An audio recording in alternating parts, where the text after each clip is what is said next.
21వ రోజు పత్రిజీ జ్ఞానామృతం 2 బుక్ నుండి పిరమిడ్ సిద్ధ పురుషులు అంటూ పత్రిసర్ చెప్తున్నారు.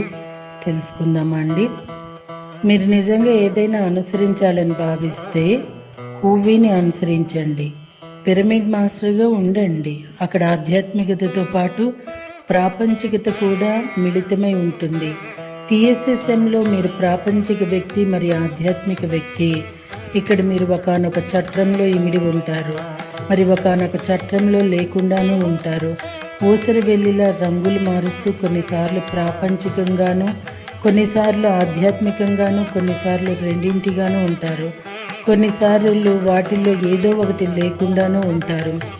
కేవలం ప్రాపంచికులైన వారు మిమ్మల్ని ఎంత మాత్రం అర్థం చేసుకోలేరు. కొన్నిసార్లు పిరమిడ్ మాస్టర్లు ప్రాపంచిక వ్యక్తులుగా ప్రవర్తిస్తారు, కానీ కొన్నిసార్లు సిద్ధపురుషులుగా ప్రవర్తిస్తారు. పిరమిడ్ మాస్టర్ ప్రాపంచికతలో మునగని ప్రాపంచిక వ్యక్తి, సిద్ధత్వంలో జీవించని సిద్ధపురుషుడు. పిరమిడ్ మాస్టర్ సిద్ధపురుషుడు కాదు, మరి కేవలం ప్రాపంచిక వ్యక్తి కూడా కాదు. పిరమిడ్ మాస్టర్ ఆ రెండింటి వింత కలబోతు. ఈనాటి ప్రాపంచిక వ్యక్తి రేపటి సిద్ధపురుషుడిగా మారుతాడు. ఈనాటి సిద్ధపురుషుడు రేపటి పిరమిడ్ మాస్టర్గా మారుతాడు. ఒకసారి పిరమిడ్ మాస్టర్గా మారిన తర్వాత ఎప్పటికీ పిరమిడ్ మాస్టర్గానే ఉంటాడు. పిరమిడ్ మాస్టర్ మాత్రమే ఏకకాలంలో యోగత్వం మరి భోగత్వం కలబోచిన మనోహరమైన మేళవింపు. అయితే ఇక్కడ నిలిచి ఉండటం ఎంతో కష్టసాధ్యమో. ఇక్కడ నుండి అందరూ పారిపోతారు. కొంతమంది మన సంస్థను వదిలి వెళ్ళారు, వారిక్కడ నిలవలేరు. మీరు మీ చివరి క్షణం వరకు, చివరి శ్వాస వరకు నిలిచి ఉంటే మీరొక సిద్ధ పురుషులు. మీరు సిద్ధ పురుషులైనప్పుడు సహసృష్టికర్తగా మారి మీ స్వీయ గ్రహాలను, సూర్యులను సృష్టిస్తారు.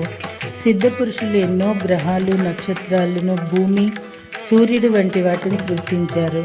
వాటిని యుగాల తరబడి సంరక్షిస్తూ ఉంటారు. మీరు మీ చిన్న పిల్లలను సంరక్షించినట్లుగా వారు గ్రహాలు, చంద్రుళ్ళు, సూర్యులను అనంతంగా సంరక్షిస్తూ ఉంటారు. అది నిరంతరం కొనసాగుతూ ఉంటుంది. మీరు గత జన్మల్లో సిద్ధపురుషులై ఉండకపోతే ఈ జన్మలో పిరమిడ్ మాస్టర్లు అవ్వటం సంభవించదు. మీరిక్కడికి ప్రాపంచికతను, ఆధ్యాత్మికతను, భోగాన్ని, యోగాన్ని మిళితం చేయటానికే వచ్చారు. సో మాస్టర్స్ ఎంత ఉన్నతంగా పిరమిడ్ మాస్టర్ల గురించి పత్రిసర్ అంటారో నిజంగా కడుపు నిండిపోద్దండి. అలా మాట్లాడుతూ ఉంటారు పత్రిజీ. వారి నమ్మకాన్ని ఊపిరి పోసే వాళ్ళు పిరమిడ్ మాస్టర్స్ కదండి. మరి మరొకటి చెప్తున్నారు, PSSM లోగో విషయాలు అంటూ. సృష్టిలోని ప్రతి ఒక్క జీవి శక్తి, ఎనర్జీ, చైతన్యం, కాన్షియస్నెస్ మరి ప్రజ్ఞ, విజ్డమ్ల యొక్క సంపూర్ణ సమగ్ర స్వరూపం. ఈ మూడింటి యొక్క పాళల్లో ఉన్న తేడాను బట్టి వేరువేరు జీవుల యొక్క వేరువేరు సామర్థ్యాలు వేరువేరు సందర్భాల్లో వేరువేరు విధాలుగా సంకల్పానుసారంగా అభివ్యక్తమవుతూ ఉంటాయి. మన ఆత్మ యొక్క సామర్థ్యాన్ని బట్టి అనంత పరిణామ క్రమంలో భాగంగా మనం రకరకాల జన్మలు తీసుకుంటూ మన యొక్క శక్తిని, జ్ఞానాన్ని పెంపొందించుకొని తద్వారా వాటిని ఆధారమైన వికసిత చైతన్యాన్ని, ఆత్మానందాన్ని అందుకుంటూ ఉంటాము. పిరమిడ్ స్పిరిచువల్ సొసైటీస్ మూమెంట్ లోగోలోని విశేషాలు: త్రిభుజం, త్రినేత్రంలో ఉన్న ధ్యాని, ఎనర్జీ అంటే శక్తి, కాన్షియస్నెస్ అంటే చైతన్యం, విజ్డమ్ అంటే ప్రజ్ఞ. త్రిభుజం పూర్ణాత్మకు ప్రతీక. ఈ త్రిభుజం భూమి మీద జన్మ తీసుకున్న జీవాత్మ ఇక్కడ ప్రాపంచిక జీవితాన్ని జీవిస్తూనే విశ్వంలో ఉన్న పూర్ణాత్మ నుంచి సంపూర్ణ జ్ఞానాన్ని పెంపొందటమే ఆధ్యాత్మిక శాస్త్రం యొక్క మౌలికమైన ఉద్దేశం. ఈ పూర్ణాత్మ 3-in-1 లాంటిది. అంటే ఈ పూర్ణాత్మ చేసేది, తెలుసుకునేది, ఆలోచించేది అన్న మూల తత్వ విభాగాల యొక్క సంపూర్ణ స్వరూపం. అందుకే ధ్యానంలో మనం మన సంపూర్ణతను ఎప్పుడు కదులుతున్న త్రిభుజంగా 3D పిరమిడ్ లాగా ఒకవైపు కోణంలో చూస్తాము. త్రినేత్రంలో ఉన్న ధ్యాని పిరమిడ్ స్పిరిచువల్ సొసైటీ మూమెంట్ లోగోలో ధ్యానం చేస్తున్న వ్యక్తిని చిత్రీకరించాము. ప్రజలందరి ముఖ్య ఉద్దేశమైన దివ్య జ్ఞాన ప్రకాశానికి మార్గం సుగమం మరి సత్వరం చేసేది ధ్యానం మాత్రమే. ఈ చిత్రంలో ఉన్న ధ్యాని భౌతిక స్థాయికి పైన ఉన్నాడు. ఎందుకంటే ధ్యానంలో మనము భూమాకర్షణ శక్తిని దాటగల ఆత్మ శరీరదారులమవుతాము. మరి స్థూల శరీరం నుంచి సూక్ష్మ శరీరదారులు విడుదలై సునాయాసంగా స్వేచ్ఛగా ప్రయాణిస్తారు. సూక్ష్మ శరీరయానం అనేది మనం సాధించాల్సిన ఆధ్యాత్మిక లక్ష్యాల్లో ఒకటి. ధ్యానం అంటే అంతరేంద్రియాలను చైతన్యపరచడమే. మన అంతరేంద్రియాల సంపూర్ణత చిహ్నమే త్రినేత్రం, ద్విచక్షువు. ధ్యానంలో నెమ్మదిగా ద్విచక్షు ఉత్తేజితం పొంది దాని అత్యున్నత స్థాయిలో ఆకాశిక్ రికార్డ్స్ను స్పష్టంగా చూడగలగటం జరుగుతుంది. అంటే పరిపూర్ణ దార్శనికత, దివ్య దృష్టి కలగడం అన్నమాట. ఋషి అంటే ద్రష్ట, అంటే దివ్య దృష్టి కలిగి గొప్ప అతీత స్థితిని చూస్తాడు. మరి ఈ సృష్టిలో ఇతర ఫ్రీక్వెన్సీల్లో ఉన్న అనేక విశ్వాసాలను దర్శించగలడు. ఈ భూతలంలో జరిగే అన్ని కార్యాలను, వాటి వెనుక ఉన్న కారణాలను చాలా స్పష్టంగా చూడగలుగుతాడు. దివ్య నేత్రాన్ని సంపాదించటమే ఆధ్యాత్మిక పరమైన పతాకాభివృద్ధి అనబడుతుంది. సృష్టిలోని ప్రతి జీవి శక్తి, చైతన్యం మరి ప్రజ్ఞల సముదాయమే. క్రమంగా మన శక్తిని, జ్ఞానాన్ని పెంపొందించుకొని వాటి ద్వారా వాటికి ఆధారమైన చైతన్యాన్ని, ఆత్మానందాన్ని అందుకోవాలి.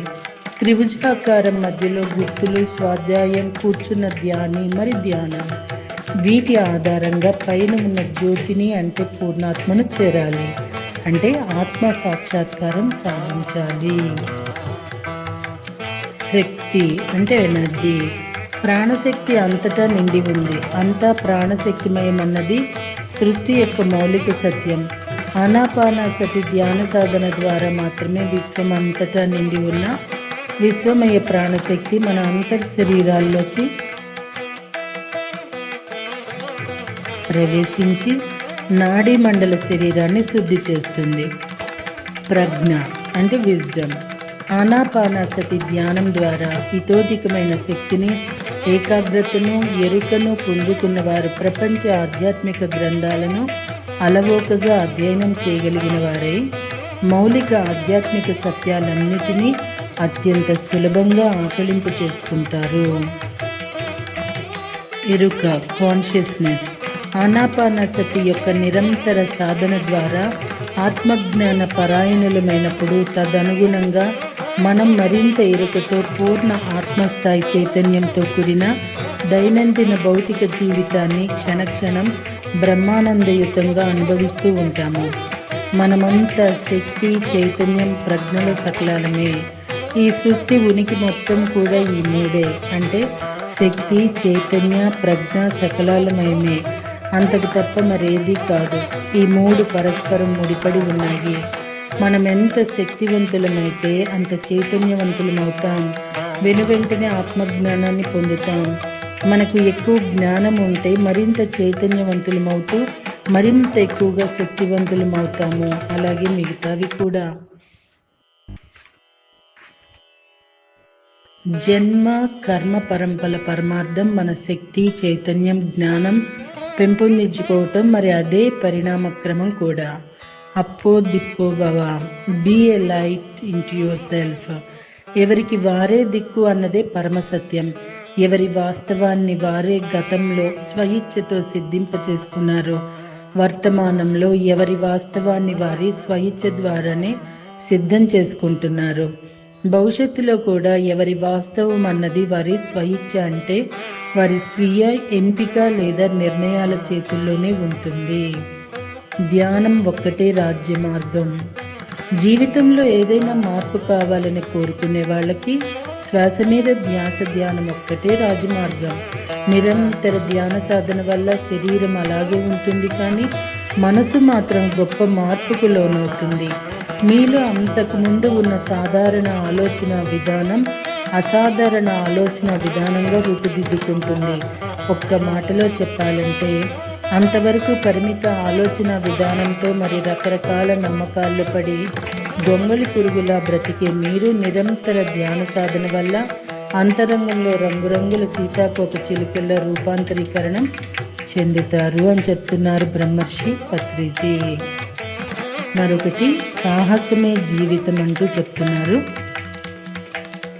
సాహసం చెయ్యరా డింబక, కోరుకున్నది లభిస్తుందంటూ పాతాళ భైరవి సినిమా ద్వారా సినిమాలోని విలన్ అయిన మాయల మరాఠీ మనకు ఒక గొప్ప ప్రబోధాత్మకమైన సందేశం ఇచ్చారు. కేవలం పాతాళ భైరవి సినిమానే కాదు, ఏ సినిమా చూసినా అందులో సాహసం అన్నదే మూల కథావస్తువుగా హీరో హీరోయిన్ల చుట్టూ అల్లబడి ప్రేక్షకులకు రక్తి కట్టిస్తూ ఉంటుంది.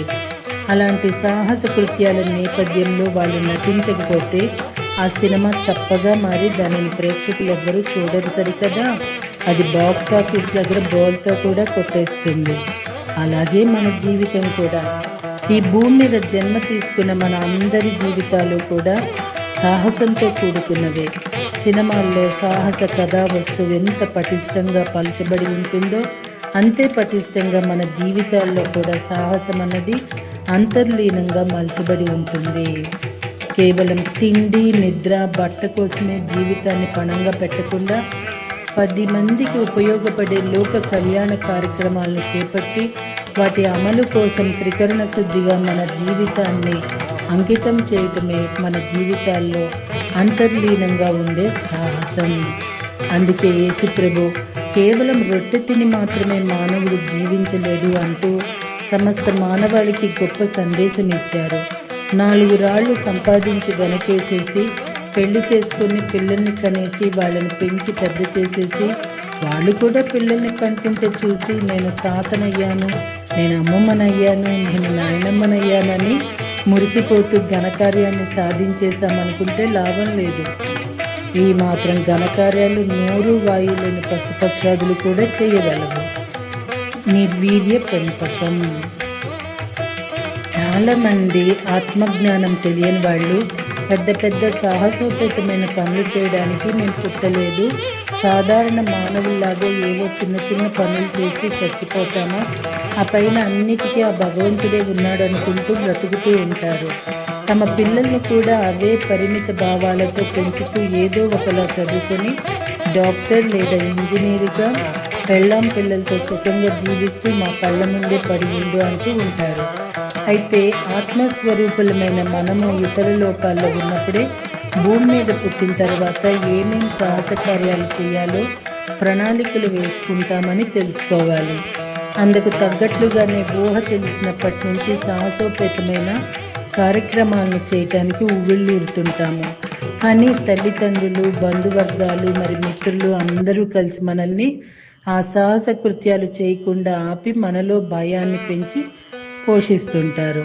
అవన్నీ పెద్ద పెద్ద విషయాలు, నీ వల్ల కావురా, పులిని చూసి నక్క వాత పెట్టుకున్నట్లు ఎవరినో చూసి నువ్వేవేవో గొప్ప పనులు చేస్తానంటే నిన్ను నమ్ముకున్న నీ పెళ్ళాం బిడ్డల పరిస్థితి ఏంగానో, కోరి కష్టాలు తెచ్చుకోవటానికి నువ్వేం పెద్ద గొప్పోడివి అనుకుంటున్నావా అంటూ వారికి మేం సరైన జీవన విధానాన్ని ప్రబోధిస్తున్నామని తృప్తి చెందుతూ ఉంటారు.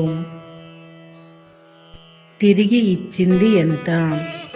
ఇక్కడ మనం గుర్తించాల్సిన ముఖ్యమైన విషయం ఏంటంటే, సమాజం నుంచి తీసుకున్న మేలు కంటే ఒకంత ఎక్కువ మేలును తిరిగి సమాజానికి అందించడానికి నేను పుట్టాను అని తెలుసుకొని జీవితాన్ని ఆ దిశగా సాగించాలి. అది సాహసం అంటే. ఒక యేసు ప్రభు సమాజం నుంచి తీసుకున్నదెంత, మరి సమాజానికి తిరిగి ఇచ్చిందెంత? గౌతమ బుద్ధుడు, మదర్ తెరీసా, మహాత్మా గాంధీ, షిరిడీ సాయిబాబా వంటి మహాధీరులు సమాజం నుంచి తీసుకున్నది ఎంత, మరి వారి సమాజానికి తిరిగి ఇచ్చింది ఎంత? పరిశీలించి చూస్తే ఆ ఇచ్చి పుచ్చుకోవడాల మధ్య వారు చూపించిన వ్యత్యాసం మనకి తెలుస్తుంది. అయితే మన చుట్టూ ఉన్న ప్రపంచం అతి చిన్న వయసు నుంచే ధ్యానం చేసి అవధూతగా మారిన ముమ్మిడివరం బాలయోగిని పూజిస్తూ మనల్ని మాత్రం ఈ చిన్న వయసులో ధ్యానం ఏంటిరా, ముసలి వయసులో చేసుకోవాలి కానీ అంటుంది.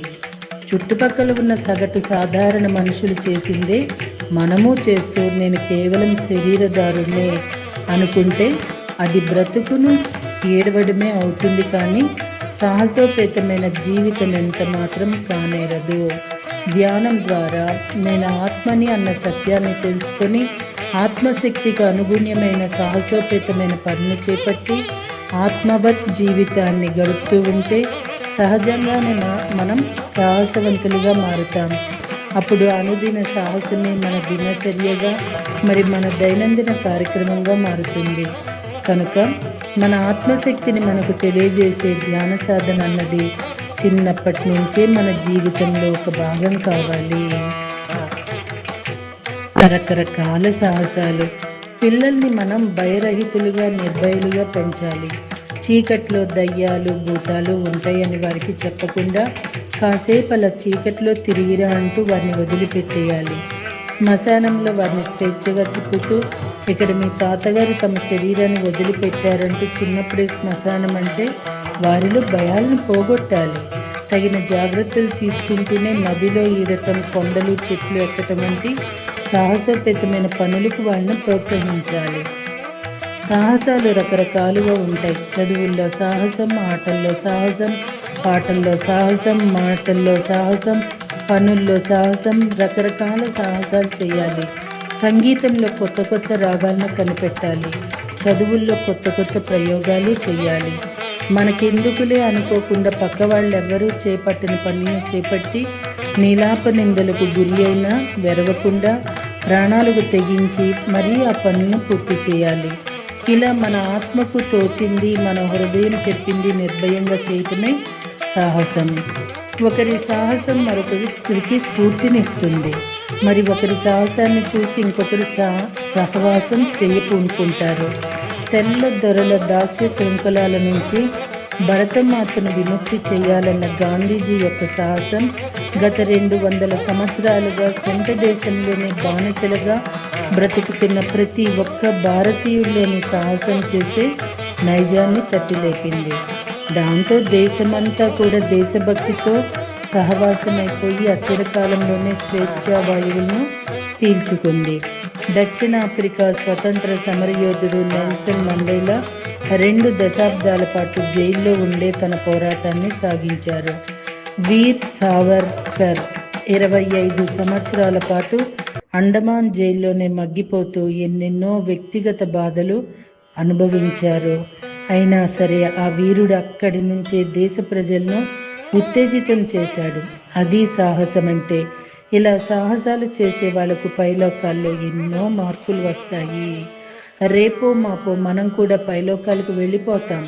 అప్పుడు అక్కడి ఉన్నత ఆత్మలు మనల్ని ఏమయ్యా భూమి మీద ఉన్నప్పుడు ఏమేం సాహస కార్యాలు చేశావేమిటి అని అడుగుతారు కుతూహలంగా.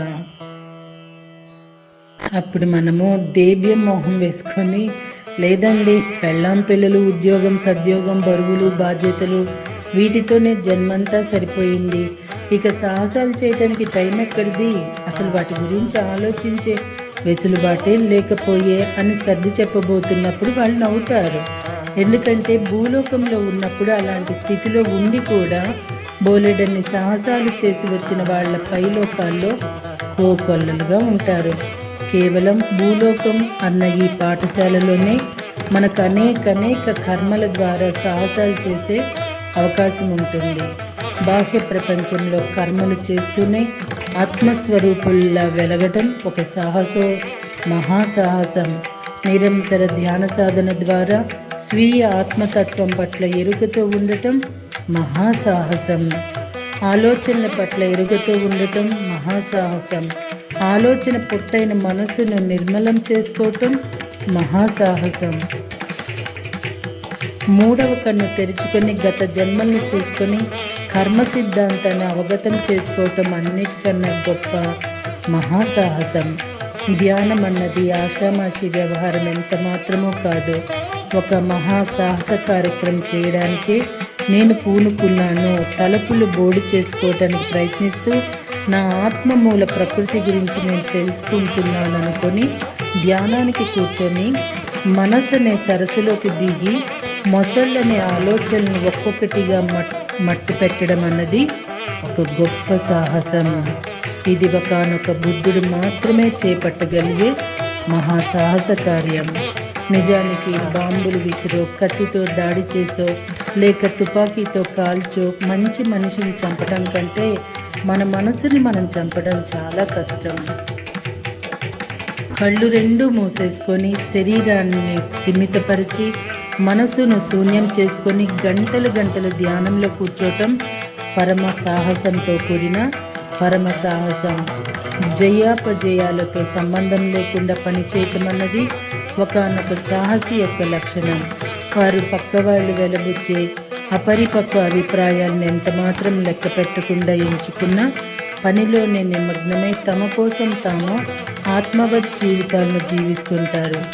కాబట్టి ఈ భూమి మీద మానవ జన్మ తీసుకున్న ప్రతి ఒక్కరూ కూడా సాహసాల్లోకెల్లా అత్యంత సాహసమైన ధ్యానాన్ని తమ దైనందిన జీవితంలో ఒక భాగంగా చేసుకోవాలి. సాహసమే జీవితంగా జీవించాలి. ఆధ్యాత్మిక పరిపక్వ దశ. ధ్యానం చేస్తూ ఉంటే జీవితం యొక్క విలువ తెలుస్తుంది. మంచి చెడ్డల మధ్య తారతమ్యం అర్థమవుతుంది. ధ్యానంతో పాటు మీరు స్వాధ్యాయం మరియు సజ్జన సాంగత్యం కూడా చేయండి. అప్పుడే మీరు ఆధ్యాత్మిక అపరిపక్వ దశ నుంచి ఆధ్యాత్మిక పరిపక్వత దశకు వస్తారు అంటున్నారు బ్రహ్మర్షి పత్రిజీ. చూడండి, కష్టం, నష్టం, అవమానం అంటూ చెప్తున్నారు. జీవితంలో మనమంతా కూడా ఎన్లైటన్మెంట్ను ఖచ్చితంగా పొందాలి. అలా పొందాలంటే ముఖ్యంగా 3 విషయాలను ఎదుర్కోవాలి. అవి కష్టం, నష్టం, మరి అవమానం. రాముణ్ణి వాళ్ళ తండ్రి వనవాసం చేయమన్నాడు. అది రాముడికి కష్టం, నష్టం, మరి అవమానం కూడా. అయినా సరే అంతటి మహారాజు కూడా కిమ్మనకుండా వాటన్నిటినీ ఎదుర్కొన్నాడు. అందుకే రామాయణం ఒక చక్కటి ఆది కావ్యమయ్యింది. పాండవులను కౌరవులు ఎన్నో కష్టాలకు గురి చేశారు. వాళ్ళకి ఎన్నో నష్టాలు కలగజేశారు. వారిని ఎన్నెన్నో అవమానాలకు గురి చేశారు. అయినా సరే వాళ్ళన్నిటినీ ధైర్యంగా ఎదుర్కొన్నారు. అందుకే మహాభారతం గొప్ప ఇతిహాసమైంది. రామాయణ మహాభారతాలను చదివి మనం కష్టాలను, నష్టాలను, మరి అవమానాలను ఎలా భరించాలో తెలుసుకోవాలి. ఎన్ని కష్టాలు, ఎన్ని నష్టాలు, మరి ఎన్ని అవమానాలను అనుభవించినా కూడా ఆత్మహత్య చేసుకోకూడదు, మరి ఇతరులను నిందించకూడదు అని తెలుసుకోవాలి. అప్పుడే ఏ కష్టము, ఏ నష్టము, మరి ఏ అవమానము లేని స్థితికి చేరుకుంటాం. సాధారణంగా అందరూ చనిపోయాక మాత్రమే ఈ స్థితికి చేరుకుంటారు. కానీ ఒకనొక ఆత్మజ్ఞాని మాత్రం చనిపోకముందే నేను అన్న దేహభావన లేని ఈ అద్భుతమైన స్థితికి చేరుకుంటాడు. అదే enlightenment. Pyramid spiritual societies moment అన్నది ఎన్లైటన్మెంట్ కోసమే ఉన్నది. ధ్యాన, శాకాహార ప్రచారాల ద్వారా కష్టాలను, నష్టాలను, మరి అవమానాలను ఎదుర్కొనే శిక్షణ ఇక్కడ ఇవ్వబడుతుంది. కష్టాలతో, నష్టాలతో, మరి అవమానాలతో మాత్రమే మనం తక్కువ జన్మల్లో ఎక్కువ ఎన్లైటన్మెంట్ని సాధించుకోగలుగుతాం. సుఖాలు, లాభాలు, మరి మానాలతో ఎన్లైట్మెంట్ని పొందటం చాలా కష్టం. అందుకు చాలా జన్మలు పడతాయి. కనుక మనం తక్కువ సమయంలోనే ఎక్కువ నేర్చుకోవటానికి ప్రయత్నించాలి. అదే తెలివైన వాడి లక్షణం. భూలోకం, భువర్లోకం, సువర్లోకం, జనాలోకం, మహాలోకం, బ్రహ్మలోకం దాటి సత్యలోకం వస్తుంది. అర్జున, నువ్వు నీ పాపపుణ్యాలను అనుభవిస్తూ ఈ క్రింది లోకాల్ని దాటుకొని చివరాఖరికి మానవమానాలకు, లాభ నష్టాలకు, మరి కష్ట నష్టాలకు అతీతంగా మేనులో నేను లేని స్థితిలో ఉన్న సత్యలోకానికి చేరుకుంటావు. అక్కడ నేను ఉంటాను అని భగవద్గీతలో కృష్ణుడు చెప్పారండి. నేను ఉన్న సత్యలోకానికి నువ్వు చేరుకుంటే ఇక నువ్వు మళ్ళీ భూమికి మీదకు తిరిగి రావాల్సిన పని లేదు. నీవు సత్యలోకం కాకుండా తపోలోకం వెళ్ళినా, మరి జనాలోకం వెళ్ళినా మళ్ళీ తిరిగి రావాల్సిందే అని తేల్చి చెప్పారు. శ్రీకృష్ణుడిలాగే మనం కూడా మేనులో నేను లేని స్థితికి చేరుకోవాలి. జంతువులు ఏది దొరికితే దానిని తోకాడిస్తూ సంతోషంగా తీసుకుంటాయి. అలా మనం కూడా ఏది దొరికితే దానిని సంతోషంగా స్వీకరిస్తూనే ఎన్లైటన్మెంట్ పొందగలుగుతాము.